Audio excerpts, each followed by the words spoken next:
చాలా మంది కూడా బైబిల్ని సరిగా చదువుకోకుండా, అర్థం చేసుకోకుండా బైబిల్లో చాలా తప్పులున్నాయని గాని, అసభ్యకరమైనవి ఉన్నాయని, చాలా విమర్శాత్మక పుస్తకంగా చాలా మంది చెప్తున్నారు. కానీ జరిగిన ప్రతి ఒక్క సందర్భాలు కూడా మన జీవితంలో మనం పాటించడానికే దేవుడు రాసి పెట్టాడు.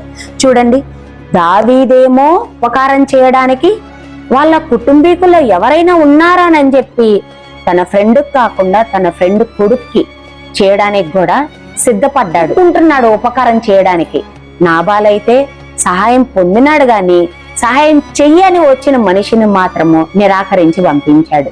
కానీ మనం నాబాల్లాగా ఉండకుండా, దేవుని యొక్క శాపాన్ని కొని తెచ్చుకోకుండా, మనిషే ఏడ్చే ఏడుపుంది చూసావా, అది దేవుడు తన చేతుల్లోకి తీసుకుంటాడు. దావీదు ఎంత బాధపడిపోయి ఉంటాడు. అయ్యో, పస్తుండటమే కాకుండా నన్ను నమ్ముకొని వచ్చిన వాళ్ళకు కూడా తిండి లేకుండా నేను ఇన్ని రోజులు తిప్పుతున్నానే, నా చుట్టూ వాళ్ళు కూడా తిరుగుతున్నారు అని చెప్పి తను ఏడ్చిన ఏడుపు దేవుడు చూశాడు. నాబాల్ని భూమి మీద ఉండకుండానే దేవుడు తీసి, అలాంటి పరిస్థితి మనం తెచ్చుకోకూడదు. ఉపకారం పొందామా, వాళ్ళకి చేయడానికి ఎలాంటి పరిస్థితులు ఉన్నా నీ దగ్గర లేకపోయినా కొనుల దగ్గర అయినా అడిగి వాళ్ళ ఉపకారం వాళ్లకు తీర్చేయి. తర్వాత దేవుడు నీకు చేయాల్సిన ఉపకారాన్ని నీకు చేస్తాడు.